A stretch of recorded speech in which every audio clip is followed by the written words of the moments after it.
On s'était arrêté la dernière fois, donc le Rav dit qu'il est impossible de croire que le but de la création, c'est que nous soyons dans ce monde-ci. Donc forcément, ce monde-ci, c'est un moyen d'arriver au but qui est l'Olam Haba, le monde à venir. Et après, il dit que si vraiment ce monde-ci était le but, alors comment se fait-il que Dieu insuffle en nous une Neshama qui est tellement haute, ça ne sert à rien. Alors on continue là. C'est ce que nos sages nous ont enseigné dans le Midrash Kohelet, Zel Shonam, citation. L'âme ne sera pas remplie. Ça c'est le verset de Kohelet. Que dit le Midrash à ce propos? Machal Eman Avardomé, à quoi cela ressemble?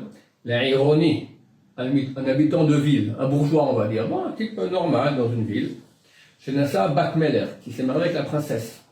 Il m'a vu là, Kol Maché Baolam, qui lui amènera tout ce qu'il y a dans le monde, Enam Hashuvim La Klum. Tout cela n'a aucune importance à ses yeux.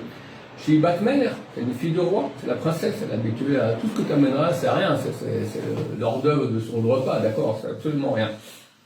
Lama, Kachanefesh, de même, ainsi est l'âme. Ilou Hevetala Kol Hamadane Olam, si tu l'amènes tous les délicatesses qu'il y a dans ce monde, Edam Klum La, ils n'ont aucune valeur à ses yeux. Lama, pourquoi? Car elle provient des supérieurs. L'âme, c'est une chose qui est spirituelle. Parler de Dieu, parler d'un plaisir spirituel, là, elle va kiffer. Quand tu lui parles de bonbons, les meilleurs qu'ils soient, ça n'a aucune importance. C'est pas du tout dans son registre. Et ainsi on dit nos sages de mémoire bénie, malgré toi, tu es créé, et malgré toi, tu nais. C'est-à-dire que l'âme, elle en préférait rester là-haut. Elle est bien mieux proche d'Hachem que dans ce monde qui est tout à fait contraire à tout ce qu'elle aime. Donc, malgré elle, elle vient dans ce monde. Pour son bien. Parce que si l'homme va utiliser l'âme, va utiliser le corps pour l'âme, alors elle va réussir à se réaliser beaucoup plus que si elle serait restée à l'état d'âme, là-haut. Mais pour elle, c'est quand même une descente, ça c'est clair. Une descente pour remonter plus haut. C'est le but de l'opération. Alors pourquoi est-ce que, malgré nous, nous sommes créés? Alors Rav continue et dit car la Neshama n'aime pas du tout ce monde. Adraba, elle a Adraba. Au contraire, moi c'est beau. Elle en est dégoûtée. Imken, si c'est ainsi, Vadaï lo haya boré a boré itbarach, brian et tachlit shehu neged chuka venim'as mimena. Certainement, le Créateur n'aurait pas créé une création dans un but qui est contraire aux lois qui gèrent l'âme et qui la dégoûte. Dieu est bon. Alors pourquoi il crée maintenant un monde tordu, mauvais, dégoûtant, et il amènerait l'âme? Ça n'a pas de sens.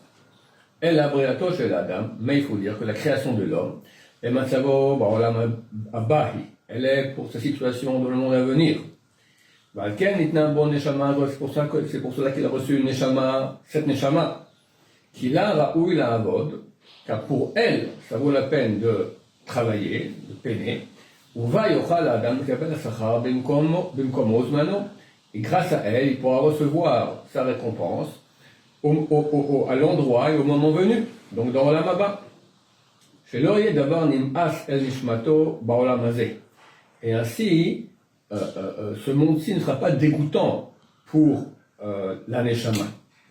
Elle a draba, mais au contraire, aimer, c'est au contraire un monde aimé et choyé par elle, c'est simple. Ça veut dire que si la personne vient ici dans ce monde, elle se dit, combien c'est bon, les bonbons qu'il y a dans ce monde, l'oreiller pour dormir, les filles pour kiffer, la nourriture pour kiffer aussi, l'argent, les vacances, c'est ça, le kavod, je suis quelqu'un, et moi je.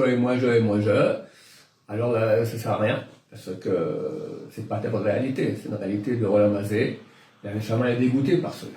Mais si quelqu'un comprend qu'il est venu ici pour la Neshama, pour qu'elle ait en temps et au moment venu sa récompense, alors il va juguler ses pulsions corporelles, et il va travailler dans ce sens-là, et alors au contraire, il va faire que la Neshama se réalise.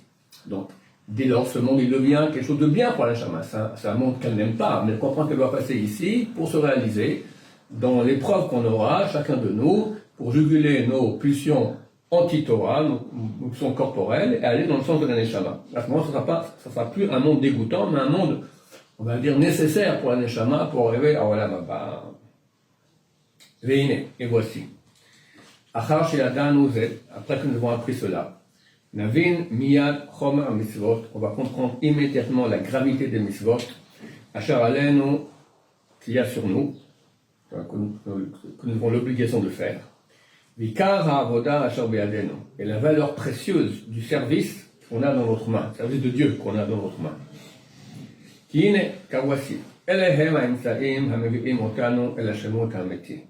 Car ce sont les moyens, donc ces mitzvot-là sont les moyens qui nous amènent vers la perfection authentique. Asher bil Adam, lo yusak klal, sans lesquels, sans ces moyens-là, donc sans les mitzvot, lo yusak klal, on ne pourra pas du tout atteindre la perfection. V'ulam, yadoua, cependant, il est connu, que en atachlit magia ela mikoach kibbutz kol ha'imtsaim, asher nimtzu v'asher shimshu lagio. Il est connu que la tachlit, le but, ne peut arriver que par la force de l'union de tous les moyens, qui se trouvent dans la réalité, qui ont été utiles pour arriver au but. On veut arriver à un certain but, mais il y a toutes sortes de moyens qui amènent au but. C'est que l'union de tous les moyens de façon totale qui va faire qu'on arrivera au but de façon totale. Il faut tous les moyens. S'il manquera des moyens, tu arriveras moins au but. Ou si les moyens ne seront pas utilisés à 100%. Ce que là, on va expliquer ici. Et d'après la puissance des moyens et de leur utilisation, ainsi sera le but qui va en naître. Et toute petite différence qu'il y aura au niveau des moyens, on pourra en trouver la conséquence, Bevero de façon claire, Vadaï et évidente, quand arrivera le moment du but, Hanulad Mekibus Kulam, qui est né par l'union de tous ces moyens, comme j'ai écrit, vous comprenez ce qu'il veut dire. On veut arriver à un but. Maintenant, pour arriver à ce but, il faut, on va dire, 10 moyens. En vérité, il en faut 613, d'accord? Maintenant, c'est uniquement si l'emploi des moyens est fait de façon totale, juste, dans la puissance la plus grande qu'il puisse y avoir, qu'on pourra arriver à un but qui sera total, qui sera parfait. Et il manquera des moyens, ou les moyens utilisés ne seront pas utilisés de façon totale, avec moins de force que ce qu'on aurait pu le faire, donc forcément, ce sera un résultat dans le but qu'on obtiendra. Il sera moins parfait, n'est-ce pas? C'est barour et c'est clair. Mais dès lors, dès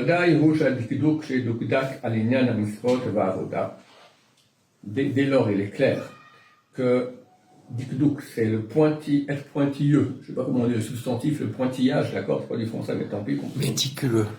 La méticulosité, tu vas dire. Ah. On cherche le substantif, la méticulosité. Qu'il faudra avoir en ce qui concerne la mitzvot et le service de Dieu. Il est obligatoire qu'il soit dans la perfection de la méticulité, du pointillage. Méticulosité. Comme seront méticuleux et pointilleux, Choklé Azarav, les peseurs d'or, ou Vaplinim et de perles, les Rovikram, de par la grande valeur précieuse de ces matériaux. Kitolatam noledet bashlemut, car les conséquences de l'utilisation des mitzvot, ça va se retrouver dans la shlemut ha'ameti, dans la perfection authentique, car anitzri et la valeur précieuse éternelle, shenekar lemala memeno, qui n'a pas de valeur plus grande que cela. Il n'y a rien qui a plus de valeur que le but, qui est l'éternité parfaite, être parfait dans l'éternité avec Hachem.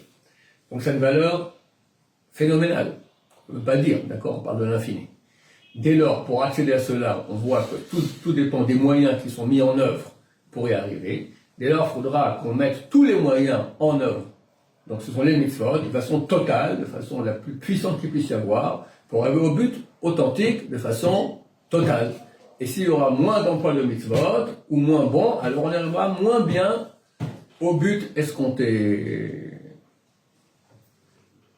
Baruch Adonai, Olam, Amen, Amen.